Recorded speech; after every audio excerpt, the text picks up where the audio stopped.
I'm the president of Aqueous. I am joined today by Nash Anderson. He is a chiropractor currently located in the UK and the owner of sportmednews.com. Nash, thanks so much for being here today. It's an absolute pleasure. Thank you very much for inviting me, Jenny. Oh, it's my pleasure. So today we are going to be diving into a topic that is broad in spectrum, and we're going to do our best to start asking some questions that we can go further with industry research and practical application. So today our topic is the athlete continuum, including injury as part of the athletic experience. So this can be a little bit controversial because we spend an awful lot of our time trying to show and treat that injuries don't necessarily have to be a part of performance and a part of the athletic experience. But at the same time, we're trying to look at perhaps that mindset is hindering some of our athletes and maybe doing a little bit of a disservice to the overall well-being of the athlete.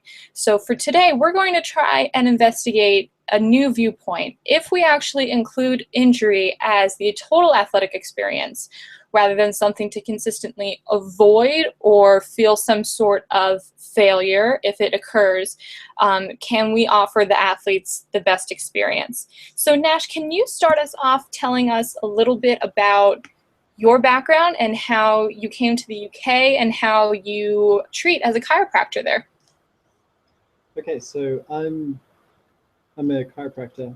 I've trained in Australia and I moved up to the UK over 3 years ago. And I work in private practice, but my interest has always been in sports medicine. And previously, before practicing, I was working as a sports trainer in Australia. So I really enjoy the aspect of working alongside with a team, optimizing performance, minimizing injuries, and I integrate that into my private practice. That's great. So if someone is coming to see you, are they actually doing a large amount of exercise prescription, along with any kind of manipulative therapy? Absolutely. Whatever they need. That's great. And can you tell us a little bit about sportmednews.com too? I know you do an awful lot with patient education and patient advocacy. How are you using that as a platform for that purpose? Well, I actually had, I went through the stage of having patients who would just go on the internet and read rubbish. And they would say, oh, but I've heard this and I've heard that. And there were so many things that people were learning that I just really didn't agree with, and it just didn't fit with current, modern medical science or, current sports science.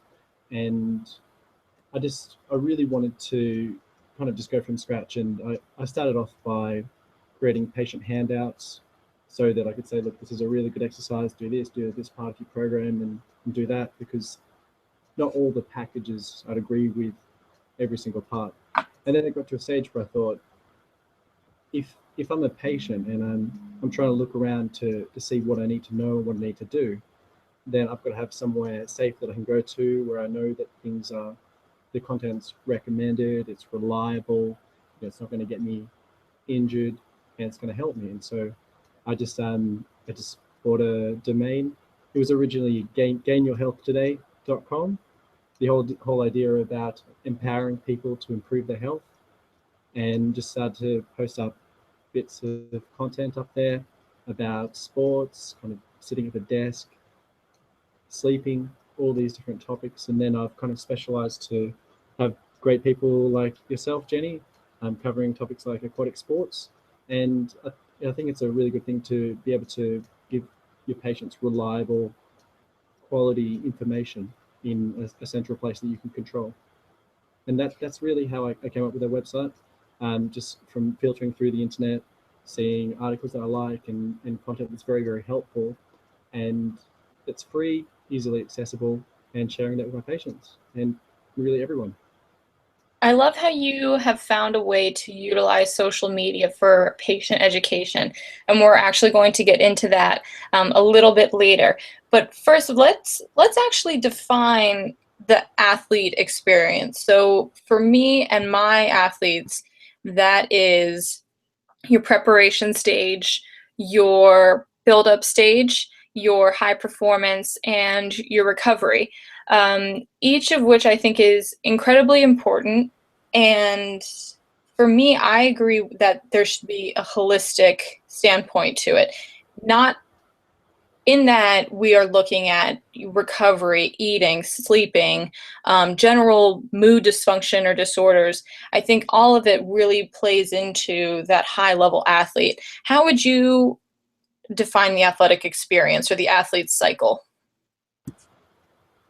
That's a really good question, Jenny. And I guess it, like, from what I see, like, I've got my passion into optimizing performance as well, but with my day-to-day, generally it's in clinical practice and getting people through basic pains and aches and rehabilitating them out of those. Probably less seeing the, the higher tiers of yourself. But at the end of the day, like, I still treat every person in the same way. I think everyone's a high performance athlete in their own way.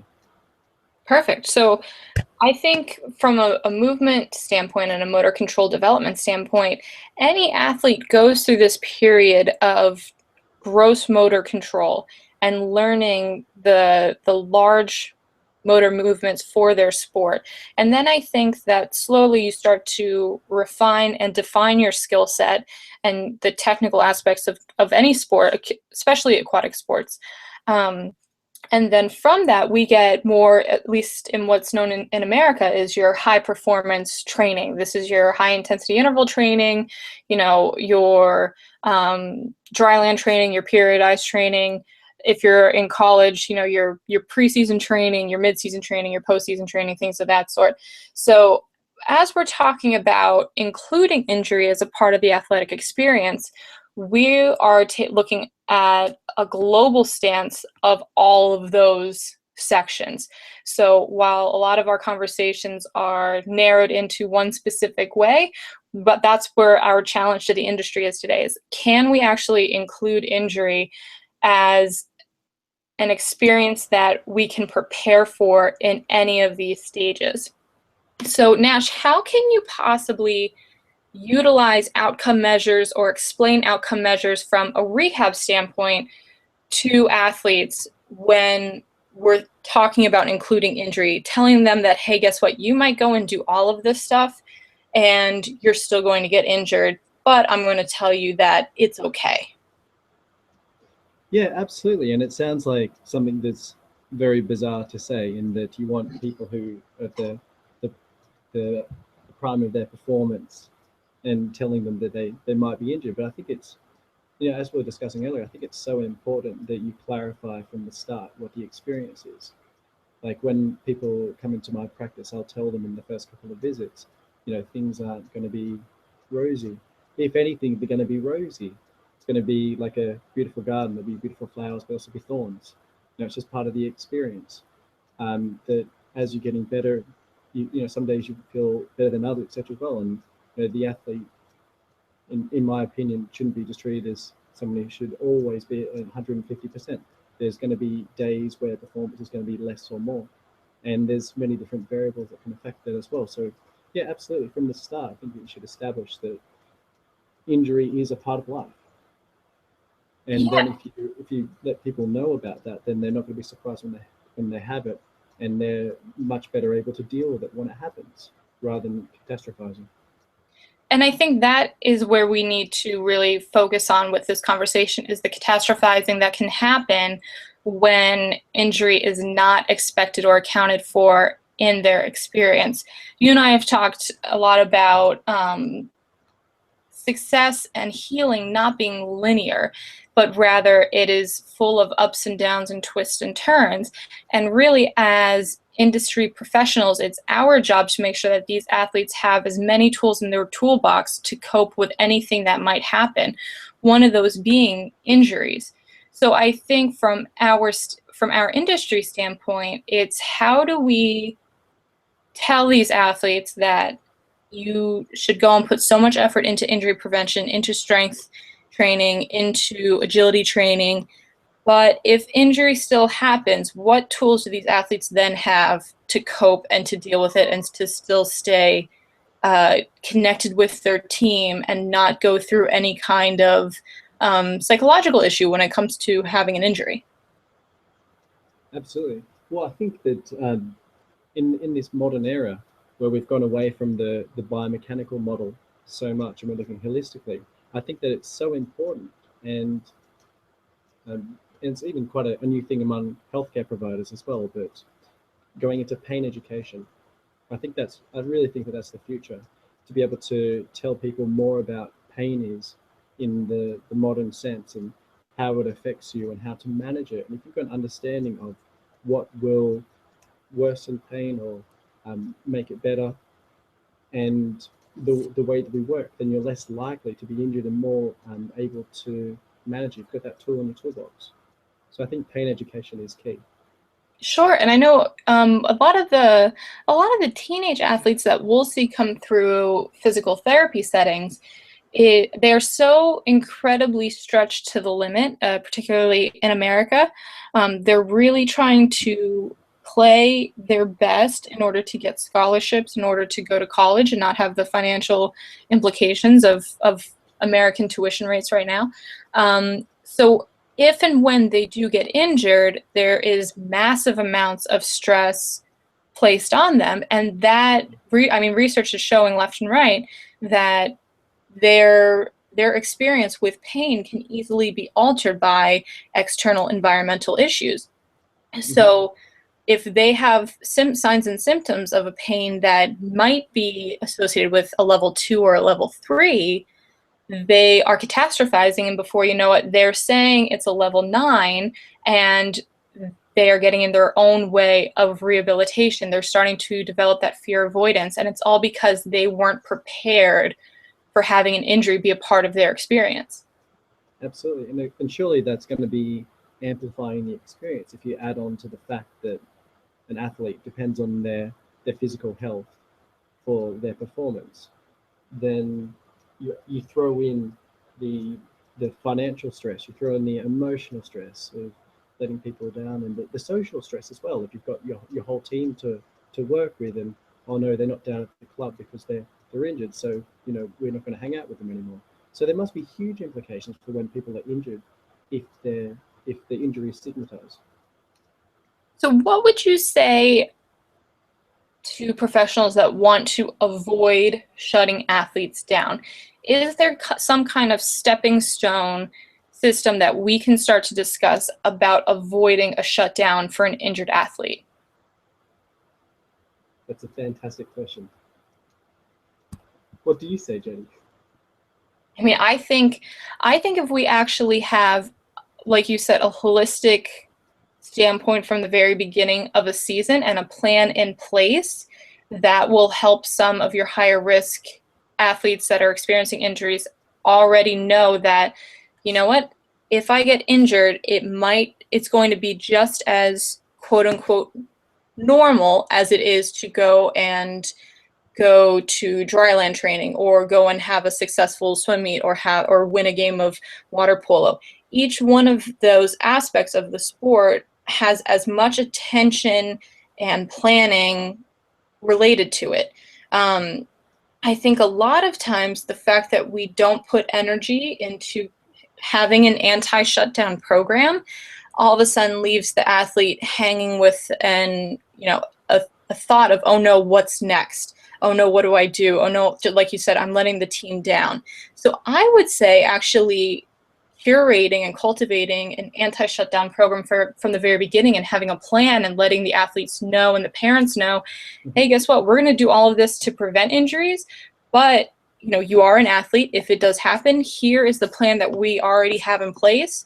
This is how we're going to keep you connected to the team. This is how we're going to bring you back to the sport. And it doesn't have to be out of a coach's scope of practice or a strength and conditioning coach's scope of practice, but just knowing, I think, that there's a plan in place takes the heightened anxiety of being injured out of it.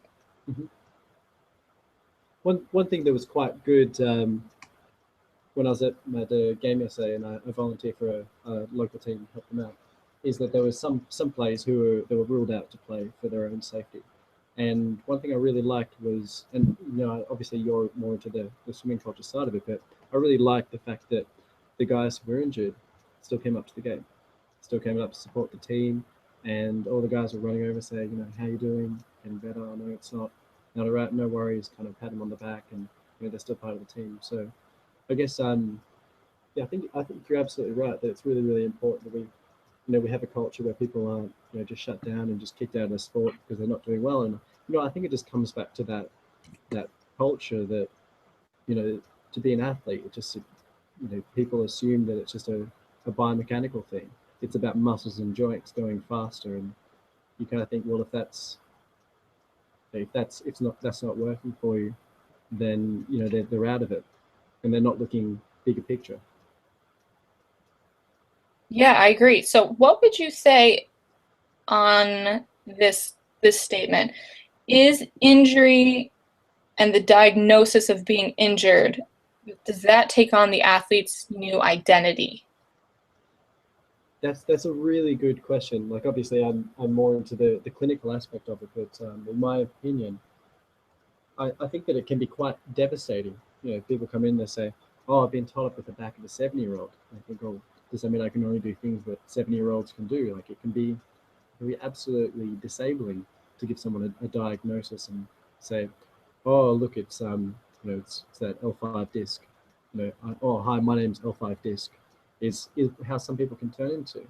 But I guess on the other hand as well, it can be quite complicated with the diagnosis aspect as well. As if someone comes in and instead of saying, "Oh, going by a mechanical model and training, saying, "Oh yeah, it looks like as though you've got," and you'd have to obviously speak in less jargon, but kind of L5 disc, bottom of the back, that seems to be causing a lot of the problems.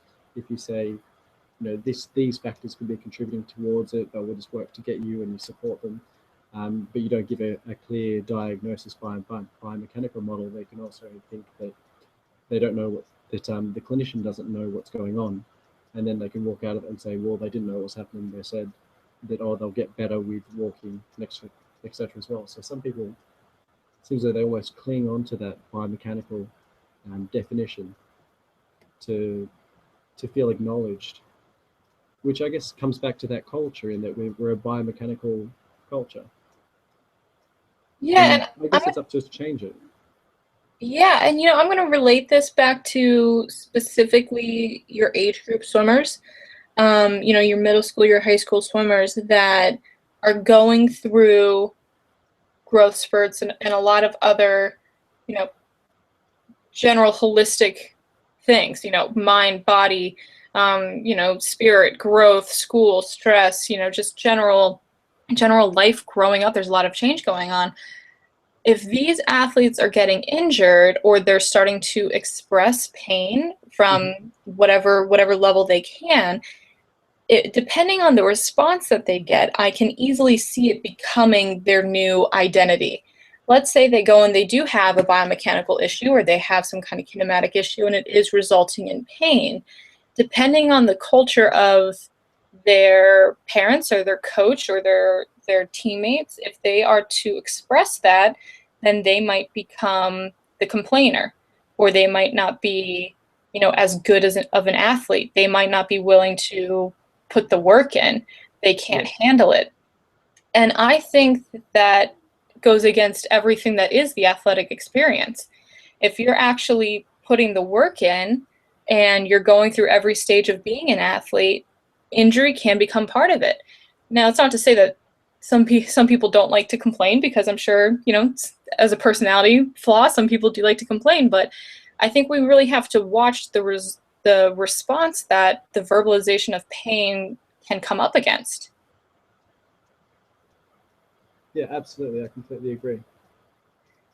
So if we're doing all of so much education and financial resources and research going into injury prevention, are we helping to create a culture that could lead to a sense of failure if injury or burnout occurs? Absolutely. I guess it's completely weighted towards injury prevention on one side. So if you get the failure, it's almost like as though everything you've invested into has failed, rather than expecting the expected.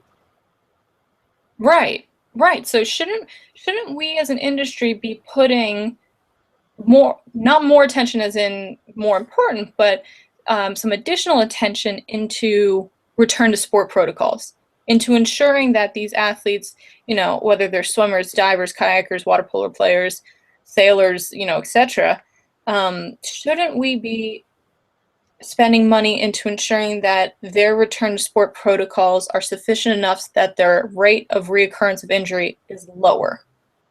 Absolutely, we should really make sure that everyone has all different, aquatic athletes and other athletes as well should have access to reliable resources to be able to return to sport, regardless of which stage they're at. So how would you use, I mean, you obviously are great at using social media to take, evidence-based research and turn it into a practical application for patients. How can you possibly see using social media to help including injury into the athlete's experience? Well, in the way that I do it, to go through current research, to go through current um, articles in the news, and to take what is useful and what's helpful and what's useful for your athletes. Now, you can't be expected to cover every single aspect. Obviously, the resources they cover are a bit more general than the resources you could cover general. But I think it's really, I think it's our job with when as we continue to do all these different CPD and further education. I think it's so important that we continue to send that information back down to the grassroots levels, which is down back to our patients, and make sure that that's feeding back into them and that it's straightforward. It's not in jargon, and that way you're continually updating them on the best way to look after themselves. The to go to in my opinion, like to go to all these courses and to not share it, I think is such a waste. And yeah, another reason why I decided to set up the website is because I feel as though if I've got if you've got a patient with you in the clinic, really you're going to be taking them along on a journey with you, so like their kind of journey of healing. Now, if you've got limited time sessions, there's only really there's only so much that you can go through at any stage. Whereas if you can empower someone with, say, like a website, or you've got your social media, you've got that aspect, then maybe at the last session they were at that stage, you didn't want to go into diet, or you didn't want to go into a different aspect. But if you've got resources like via social media, which cover all the different aspects holistically, that the athletes will go through, then at least at another stage they can go, oh, now I'm ready. I can go into that stage. So I think that I think that social medias and other technologies, I think it's hugely important as part of the athletic experience for being able to share all that information to all athletes at different stages. And I think we all, as health providers, we've got a responsibility to share that information. Yeah, and I think it's coming close to time for us to be able to get more of a real-time conversation occurring during those, late injuries, early return to sport protocols that might be a little bit more in depth to the time limit appointment. Is there some way, and I don't necessarily know the answer to this question yet, is there some way for us to get more real-time feedback from the sideline, from the deck, for those people that are actually involved in that return to sport? Can the swim coach, the water polo coach, get back in touch with the chiro? Can they get back with the strength coach? Can they get back with the physio? Yeah, And somehow have a real-time conversation that is appropriate for that level of conversation. It doesn't yeah. necessarily need to be so clinical. It doesn't necessarily be in medical jargon, Mhm. but we don't have to be fully limited by the 1 hour, 30-minute time slot, seeing them 2 times a week. Yeah, absolutely. I heard a podcast recently in BJSM, and it was with, I can't remember his name, sorry, but he was talking about his documentation of the Norwegian Olympic team for the winter sport. Sorry, and so he said quite often these athletes would go off to another country and go off and do training and work with different providers for a while, and to be short, like it's kind of hard to communicate constantly. So one of the things that they developed was a survey that they'd send out, and so they would they would go by a number of different measures, like saying, have you had any pain today? What was the level of pain, etc. But I think the resource is up there to look it up as well. But what they were doing is they're getting real-time feedback of the person's injury, even if they're away or if they're in other places. And I think that something like that, where you could have the information, and this is just an idea as well, just thinking now, but that if you could have access to that kind of information, and it wasn't at the stage where it was making them catastrophize, it was going to too much, where is the pain, and how has it traveled, draw the pain every day, I think that would be an absolute catastrophe. But to occasionally have that kind of feedback would be really, really helpful. And if you could have it, for example, to be shared within your multidisciplinary team, I think that'd be really helpful to everyone, just as an idea.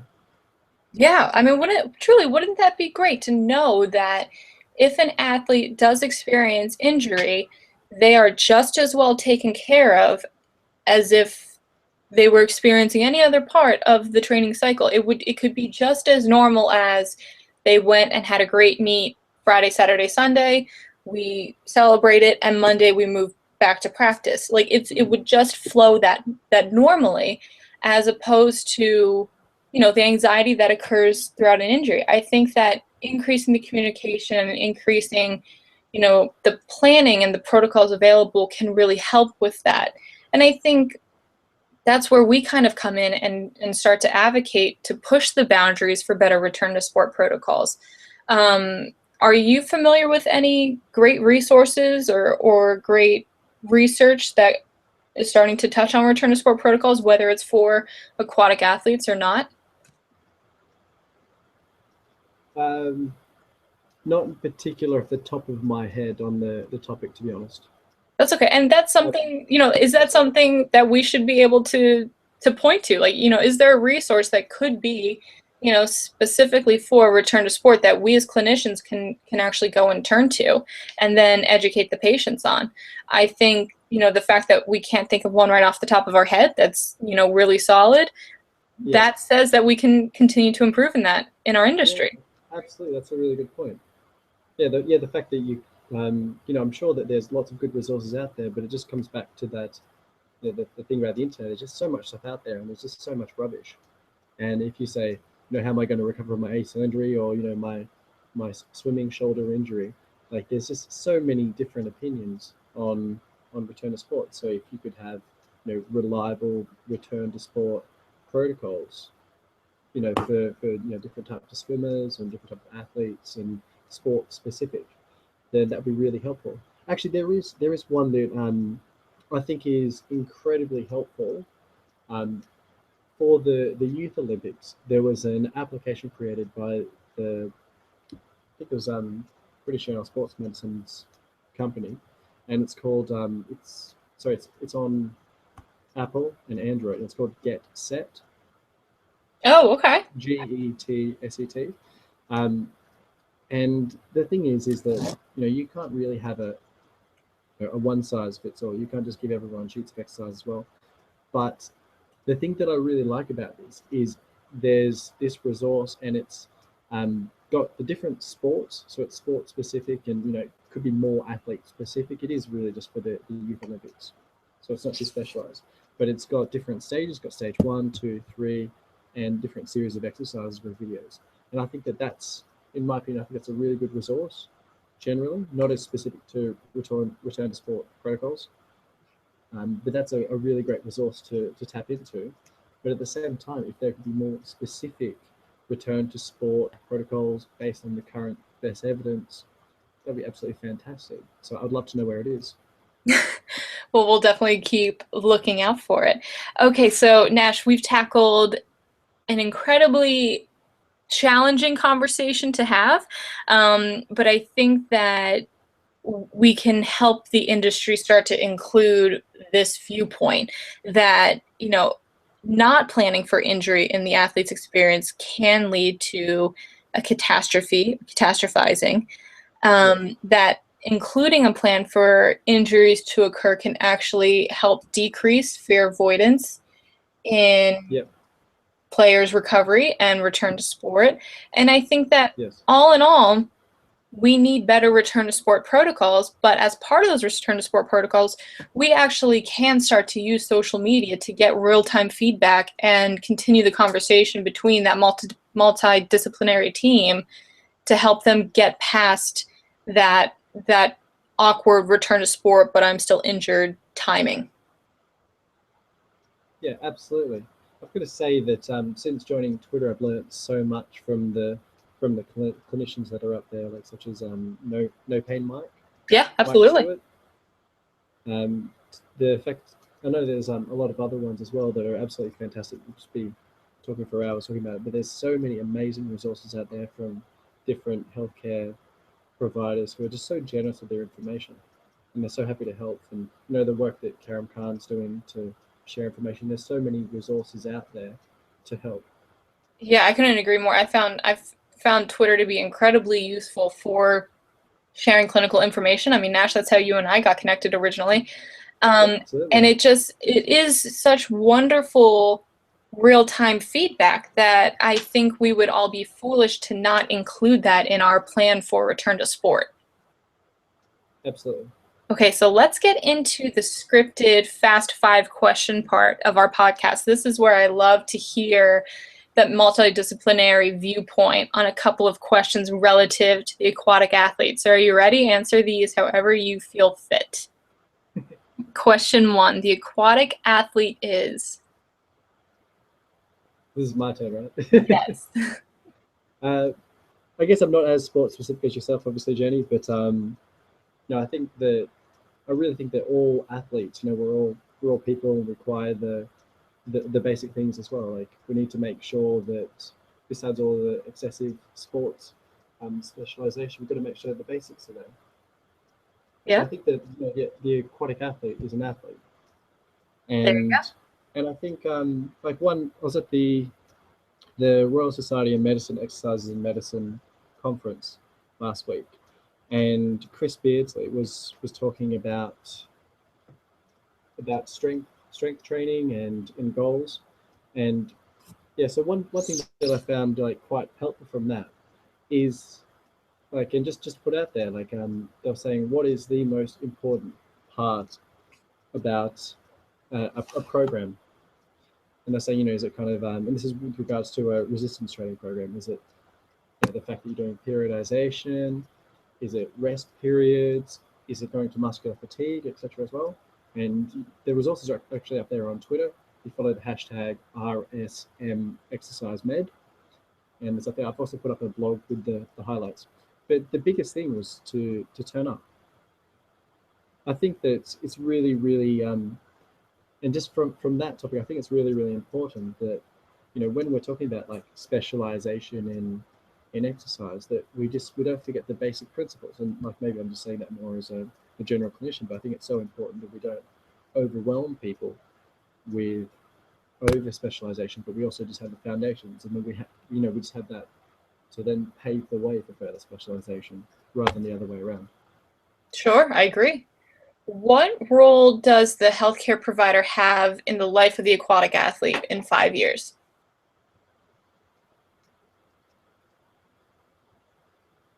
What do you mean by that? Sorry. I probably should have asked you before.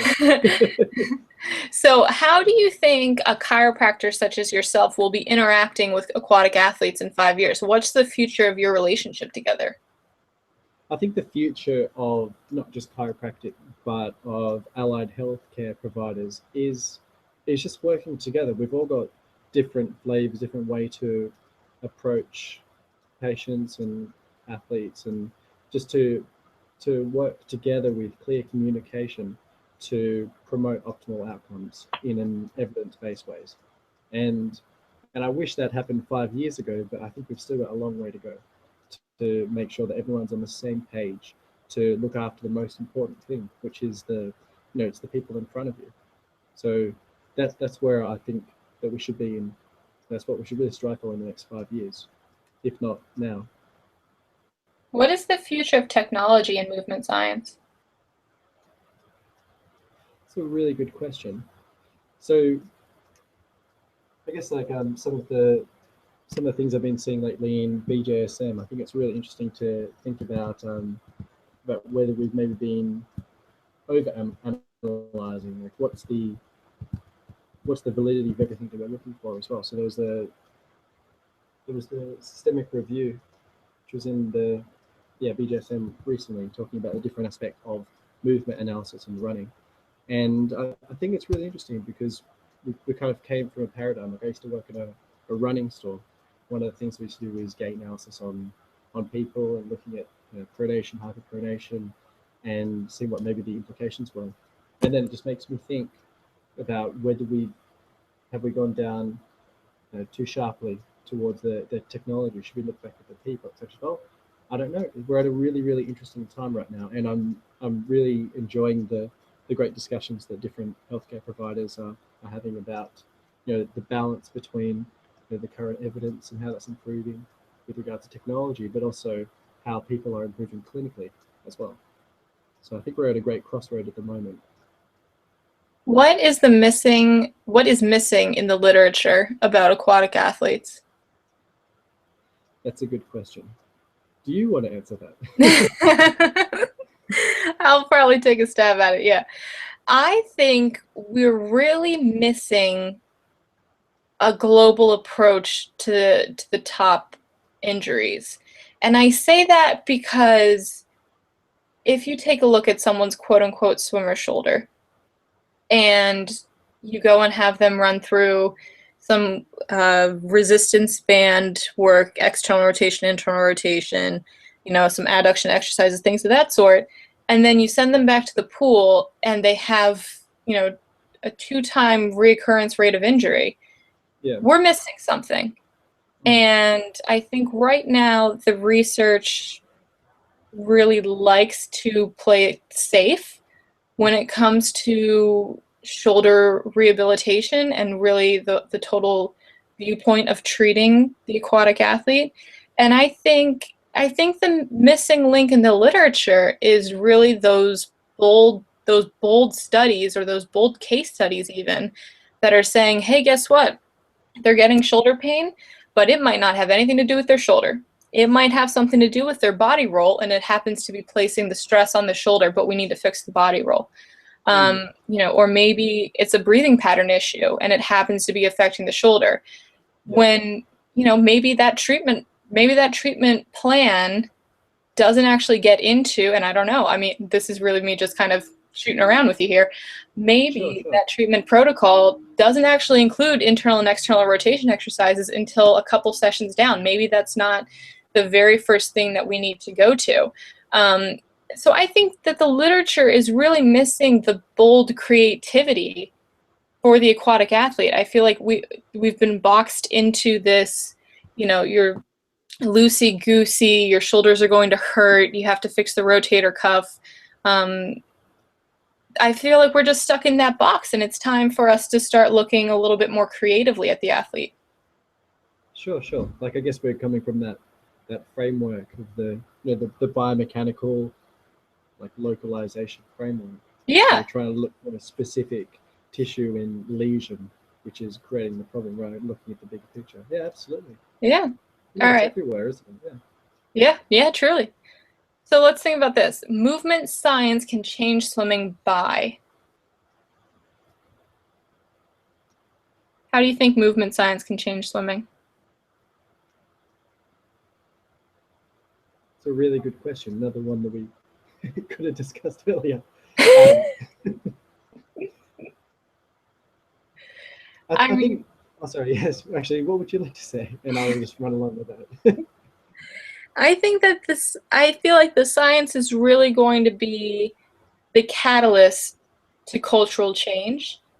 I think it is the catalyst to patient education and advocacy, and really empowering these athletes to educate themselves through things like social media and things like, your blog, where they actually seek out reliable information that, is to their, to their audience. But movement science, I feel like, can truly help these patients advocate for themselves and become better educated, and really demand clinicians to become better healthcare providers.